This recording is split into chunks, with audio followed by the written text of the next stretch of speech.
सुप्रभात प्यारे बच्चों। आज हम कक्षा 7वीं में बाल महाभारत कथा में पाठ 18 द्वेष करने वाले का जी नहीं भरता, तो इस पाठ को आज हम पढ़ेंगे। इस पाठ में बताया गया है कि जैसा कि आप सभी जानते हो कि दुर्योधन पांडवों से ईर्ष्या करता था, द्वेष रखता था, तो वह हमेशा पांडवों को नीचा दिखाने की कोशिश करता रहता था। अब पांडव वन में चले गए थे, फिर भी दुर्योधन के मन में उनको हमेशा नीचा दिखाने की ही कोशिश रहती थी। तो अब हम इस पाठ में पढ़ेंगे। पांडवों के वनवास के दिनों में कई ब्राह्मण उनके आश्रम गए थे। वहाँ से लौटकर वे हस्तिनापुर पहुँचे और धृतराष्ट्र को पांडवों के हाल चाल सुनाए। धृतराष्ट्र ने जब यह सुना कि पांडव वन में बड़ी तकलीफ़ें उठा रहे हैं, तो उनके मन में चिंता होने लगी। लेकिन दुर्योधन और शकुनी कुछ और ही सोचते थे। कर्ण और शकुनी दुर्योधन के चापलूसी किया करते थे, किंतु दुर्योधन को भला इतने से संतोष कहाँ होता। वह कर्ण से कहता, कर्ण, मैं तो चाहता हूँ कि पांडवों को मुसीबतों में पड़े हुए अपनी आँखों से देखूँ, इसलिए तुम और मामा शकुनी कुछ ऐसा उपाय करो कि वन में जाकर पांडवों को देखने की पिताजी से अनुमति मिल जाए।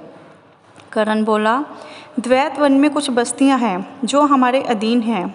हर साल उन बस्तियों में जाकर चौपाइयों की गणना करना राजकुमारों का ही काम होता है। बहुत समय से यह प्रथा चली आ रही है, इसलिए इस बहाने हम पिताजी की अनुमति आसानी से प्राप्त कर सकते हैं। कर्ण अपनी बात पूरी तरह से कह भी न पाया था कि दुर्योधन और शकुनी मारे खुशी के उछल पड़े। राजकुमारों ने भी धृतराष्ट्र से आग्रहपूर्वक प्रार्थना की कि वह इसकी अनुमति दे दे, किंतु धृतराष्ट्र न माने। दुर्योधन ने विश्वास दिलाया कि पांडव जहाँ होंगे वहाँ वे सब नहीं जाएंगे और बड़ी सावधानी से काम लेंगे। विवश होकर धृतराष्ट्र ने अनुमति दे दी। एक बड़ी सेना को साथ लेकर कौरव द्वैत वन के लिए रवाना हुए। दुर्योधन और कर्ण फूले नहीं समाते थे। उन्होंने पहुंचने पर अपने डेरे ऐसे स्थान पर लगाए जहां से पांडवों का आश्रम 4 कोस की दूरी पर ही था। गंधर्वराज चित्रसेन भी अपने परिवार के साथ उसी जलाशय के तट पर डेरा डाले हुए था। दुर्योधन के अनुचर जलाशय के पास गए और किनारे पर तंबू गाड़ने लगे। इस पर गंधर्वराज के नौकर बहुत बिगड़े और दुर्योधन के अनुचरों की उन्होंने खूब खबर ली। वे कुछ न कर सके और अपने प्राण लेकर भाग खड़े हुए। दुर्योधन को जब इस बात का पता चला तो उसके क्रोध की सीमा न रही। वह अपनी सेना लेकर तालाब की ओर बढ़ा। वहां पहुंचना था कि गंधर्वों और कौरवों की सेनाएं आपस में भिड़ गई। घोर संग्राम छिड़ गया। यहाँ तक कि कर्ण जैसे महारथियों के भी रथ और अस्त्र चूर चूर हो गए और वे उल्टे पांव भाग खड़े हुए। अकेला दुर्योधन लड़ाई के मैदान में अंत तक डटा रहा। गंधर्वराज चित्रसेन ने उसे पकड़ लिया, फिर रस्सी से बांधकर उसको अपने रथ पर बैठा लिया और शंख बजाकर विजय घोष किया। जब युधिष्ठिर ने सुना कि दुर्योधन व उसके साथी अपमानित हुए हैं, तो उसने गंभीर स्वर में कहा, भाई भीमसेन, ये हमारे ही कुटुंबी हैं। तुम अभी जाओ और किसी तरह अपने बंधुओं को गंधर्वों के बंधन से छुड़ा लाओ। युधिष्ठिर के आग्रह पर भीम और अर्जुन ने कौरवों की बिखरी हुई सेना को इकट्ठा किया और वे गंधर्वों पर टूट पड़े। अंततः गंधर्वराज ने कौरवों को बंधन मुक्त कर दिया। इस प्रकार अपमानित कौरव हस्तिनापुर लौट गए। पांडवों के वनवास के समय दुर्योधन की तो इच्छा राष्ट्रीय यज्ञ करने की थी, किंतु पंडितों ने कहा कि धृतराष्ट्र और युधिष्ठिर के रहते उसे राष्ट्रीय यज्ञ करने का अधिकार नहीं है। तब ब्राह्मणों की सलाह मानकर दुर्योधन ने वैष्णव नामक यज्ञ करके ही संतोष कर लिया। इसी समय की बात है कि महर्षि दुर्वासा अपने 10,000 शिष्यों को साथ लेकर दुर्योधन के राजभवन में पधारे। दुर्योधन के सत्कार से ऋषि बहुत प्रसन्न हुए और कहा, वत्स, कोई वर चाहो तो मांग लो। दुर्योधन बोला, मुनिवर, प्रार्थना यही है कि जैसे आपने शिष्यों समेत अतिथि बनकर मुझे अनुग्रहित किया है, वैसे ही वन में मेरे भाई पांडवों के यहाँ जाकर उनका भी सत्कार स्वीकार करें और फिर एक छोटी सी बात मेरे लिए करने की कृपा करें। वह यह है कि आप अपने शिष्यों समेत ठीक ऐसे समय युधिष्ठिर के आश्रम में जाएं जब द्रौपदी पांडवों एवं उनके परिवार को भोजन करा चुकी हो और जब सभी लोग आराम से बैठे विश्राम कर रहे हों।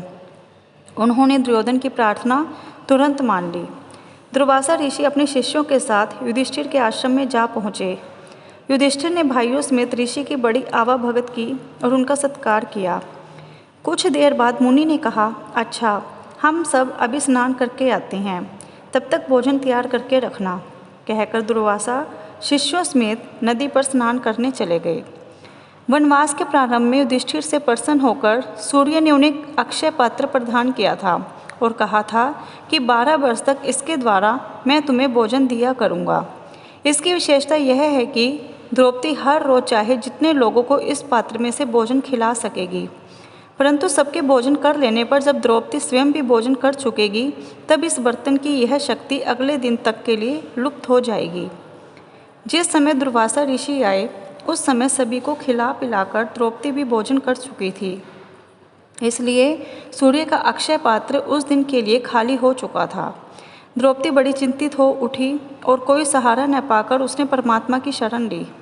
इतने में श्री कृष्ण कहीं से आ गए और सीधे आश्रम के रसोई घर में जाकर द्रौपदी के सामने खड़े हो गए। बोले, बहन कृष्णा, बड़ी भूख लगी है, कुछ खाने को दो। द्रौपदी और भी दुविधा में पड़ गई। कृष्ण बोले, जरा लाओ तो अपना अक्षय पात्र, देखे कि उसमें कुछ है भी या नहीं। द्रौपदी हड़बड़ाकर बर्तन ले आई। उसके एक छोर पर अन्न का एक कण और साग की पत्ती लगी हुई थी। श्री कृष्ण ने उसे लेकर मुंह में डालते हुए मन में कहा, यह भोजन हो, इससे उनकी भूख मिट जाए। द्रौपदी तो यह देखकर सोचने लगी, कैसी हूँ मैं कि मैंने ठीक से बर्तन भी नहीं धोया, इसलिए उसमें लगा हुआ अनकन और साग वासुदेव को खाना पड़ा। धिक्कार है मुझे। इस तरह द्रौपदी अपने आप को ही धिक्कार रही थी कि इतने में श्री कृष्ण ने बाहर जाकर भीमसेन को कहा, भीम, जल्दी जाकर ऋषि दुर्वासा को शिष्यों समेत भोजन के लिए बुला लाओ। भीमसेन उस स्थान पर गया जहाँ दुर्वासा ऋषि शिष्यों समेत स्नान कर रहे थे। नज़दीक जाकर भीमसेन देखता क्या है कि दुर्वासा ऋषि का सारा शिष्य समुदाय स्नान करके भोजन भी कर चुका है।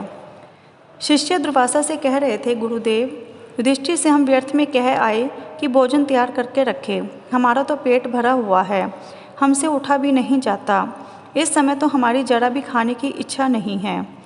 यह सुनकर दुर्वासा ने भीमसेन से कहा, हम सब तो भोजन कर चुके हैं, युधिष्ठिर से जाकर कहना कि असुविधा के लिए हमें क्षमा करे।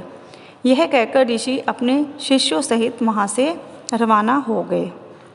तो बच्चों, इस पाठ में आपने पढ़ा कि दुर्योधन पांडवों को नीचा दिखाना चाहता था कि किस प्रकार से वो दुर्वासा और उसके शिष्यों को भोजन कराएंगे, लेकिन श्री कृष्ण हर समय पांडवों का साथ देते थे और उन्होंने पांडवों की किस प्रकार से सहायता की, ये आप सभी बच्चों ने पढ़ा। तो सभी बच्चे इस पाठ की अभ्यास कार्यपत्रिका ध्यानपूर्वक करेंगे। धन्यवाद।